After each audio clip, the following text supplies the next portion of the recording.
Are you a GT3 owner, buyer or seller who cares about values? Pay attention. 911 GT3 prices are on the move. 996 prices finally topped after a run-up of several years.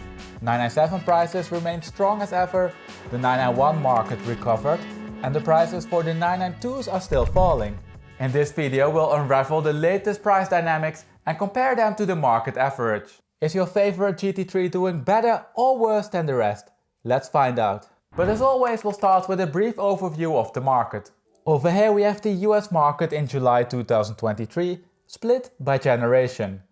There are currently 199 cars listed for sale, and this is the same as 3 months ago, but 30% less than 1 year ago. And this mainly results from a decrease in the 991 segment. Now looking at the prices, we can see a few interesting overlaps. We can see, for example, that 996s, 997.1s and 991s are priced at the same level of approximately $150,000. Ironically, both segments have the same median mileage. For $150,000 you can step into a 996, 997.1 or 991 with 19,000 miles. Low mileage 996s that are in excellent condition demand a significant premium. Prices stretch up to $200,000. And this shows that the 996 GT3 is a collectible car these days. Focusing a bit more on the right hand side of the graph, we can see that 991.2s demand a premium of approximately $50,000 over the 991.1s, pushing prices up to almost $200,000. That's a significant sum. The gap though is relatively stable over time, and up until now there appears to be no clear effect from the ending warranty period. Now at the median price of $275,000, 992s are another significant step up. Luckily for buyers though, the step is becoming smaller and smaller. 992 prices have been falling for a while. Yet, there's also good news for owners, but more about that later. We'll namely first discuss the price trend of the 996s and then work our way up to the 992s. The 996 is an interesting case. Up until a few years ago, it didn't receive much love. Perhaps one could say it was the least loved GT3. But this changed in 2021. Demand rose, and in such a small market, this had a large effect on the prices. Between May 2021 and January 2023, the median price rose from $68,000 to $180,000. That's an increase of 131%. Now it would be wrong to state that this applies to every 996 GT3. It were mainly the low mileage cars, so the ones with less than 11,000 miles that pushed prices up. Yet, price increases of more than 50% were not uncommon for high mileage cars. Now this difference in price dynamics between high and low mileage cars is also shown by the confidence intervals. These show the uncertainty in the prices, and you can see that they are quite large. Unsurprisingly, the 996 GT3 and the 996 models in general frequently top the leaderboards when it comes to price increases. 2023 though marks a year of change. We can see that the market topped in January and that prices decreased by 17% during the last 6 months. However, just as with the price increase that we discussed earlier, it doesn't apply to all cars. It applies to the low mileage examples. Prices for these collectible cars seem to have overshot their mark and are now decreasing. You can see, for example, that the bottom of the market, so the area of the high mileage cars, remained relatively stable, while the top end of the market, so the area of the low mileage cars, decreased. 996 GT3 owners, there's no reason to panic. The drop applies to garage queens only. Moreover, looking at the year-over-year price decrease, we can see that values are still up by 19.9%. Moving on to the 997 market, we can see that prices increased during the pandemic price surge. No surprises over there. When the summer of 2022 arrived, prices increased by 50%. But since then, they have been relatively stable. Median prices didn't change and also the market top and bottom were fairly stable. Just as in the 996 market, this one is extremely small. So we cannot split it by the .1s and the .2s. Moreover, it's important to focus on the trends and to avoid reading too much into every price change. The addition of 3 high or low mileage cars can push prices in a certain direction. And with that it's time to move on to the most popular generation, the 991. But before we do so, if you enjoyed this video or find it helpful in your buying or selling process, please support the channel by clicking on the like button down below. Thank you. Unsurprisingly, the 991.1 and 991.2 price trends, excluding the Tourings, are heavily correlated. Prices for both generations surged during the pandemic and topped in the summer of 2022. That is what we can see in most markets. The same applies to the decrease that followed. Prices dropped by approximately 7 to 8% in both markets. But look what happened after that.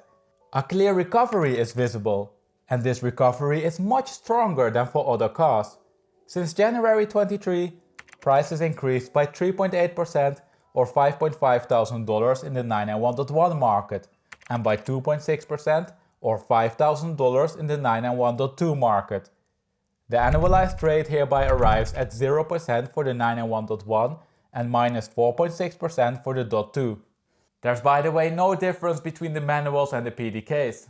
Overall, this is a very strong result in a declining market. Most cars lost more than 10%, but more about that later. Of course, we can only speculate as to why this is the case. Perhaps the announced 992 price hike trickled down to the 991 market. What do you think? Let me know your thoughts down below in the comment section. But now then, the 992. This is the only segment where prices have been decreasing consistently. The price trend does then also look like a typical depreciation curve. Over here we have the price development broken down by model year. In this case this is more informative than the aggregate trend because that one is influenced by new cars that are pushed to the market. So what can we see here? Well, the depreciation rates for 2022 cars have been pretty steep. Compared to April 22, Tourings are down by 22% or $63,000 and non-Tourings by $50,000 or 19%. And this means that the year-over-year price decreases are respectively 18 and 17%. Again, there's no difference between the manuals and the PDKs. For GT3, this is perhaps higher than anticipated by some. But we cannot forget that the market trend was down and that especially up until the beginning of this year, supply increased rapidly. Luckily for owners though, the rates are very slowly decreasing. We can see that prices decreased by only 4.5 and 4.8% since the beginning of this year. And this pattern of decreasing rates matches perfectly with the typical depreciation curve. Now before we continue, I need to mention that the 2023 lines, especially the ones for the Touring, are unreliable. The first point over here is only based on one car, so you cannot read anything in this price decrease over here. Now throughout this video, you heard me say several times that the market declined during last year. And that's because the market context is important to take into account when we're looking at these price developments. Last week's video covered the high-level market development, where prices came from, where they are now and where they might go. Let's use some of that information to assess how good or bad the GT3 market performed during last year. Over here we have the US year-over-year price changes for almost all cars that feature on my channel. So what can we see? On the horizontal axis we have the price change compared to last year in percentages. And on the vertical axis we have the number of cars to which this change applies. This shows that, on average, sports and supercars lost 10.4%. But there are large deviations on the positive and the negative side. Luckily for GT3 owners, they mostly fall on the positive side. Starting with the 996, we saw that prices increased by 19.9%. Clearly this is far on the right hand side. Among all cars for which I'm tracking the prices, the 996 GT3 showed the second largest increase. 997 prices didn't change, and also that result is way better than the market average. It clearly falls in the right tail of the distribution. The same applies to the 991.1s, as prices for those cars didn't change during last year. The 991.2 is a bit newer, and potentially this is the reason for the slightly poorer result. Prices dropped by 4.6%. Yet this is still significantly better than the market average. The only model that performed worse than the average is the 992. Prices decreased by an average rate of 17%. But it would be wrong to say that the 992 performed bad. What you see here is a comparison between the GT3 and the general sports and supercar market. These changes over here are based on 165 sports and supercar models and mainly contain cars from between 2000 and 2023. Therefore, the new cars tend to fall on the left-hand side of the distribution, while the older cars tend to fall in the middle or on the right-hand side of the distribution. As we discussed before, a drop of 17% might be higher than expected for a new GT3, but for a brand new car in a declining market, it's not that bad. Finally then, it's important to be aware of some limitations. First, as I mentioned, this graph is based on a sample of the complete market. Second, the numbers represent point-to-point comparisons and therefore, number 3, do not account for any price uncertainty. So please keep that in mind. And with that, it's time to wrap up and conclude. We saw that the 911 GT3 market performed very well during last year. 996 prices are up the most, but topped recently. 997s are stable as ever, 991s recovered from a dip, and 992s are falling. But the depreciation rates are decreasing.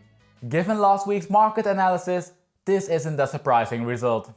We saw that sports and supercar price trends are slowly returning back to their normal price dynamics, one where old cars are losing less than new ones. In fact, depreciation rates flattened a bit in the most recent period. Going forward, it therefore makes sense to expect falling prices, but at a lower rate than during last year. But this is of course pure speculation. And with that we arrived at the end of this video. Now if you enjoy this data-driven way of analyzing car markets, but would have liked to see a video for a different car, head over to my channel.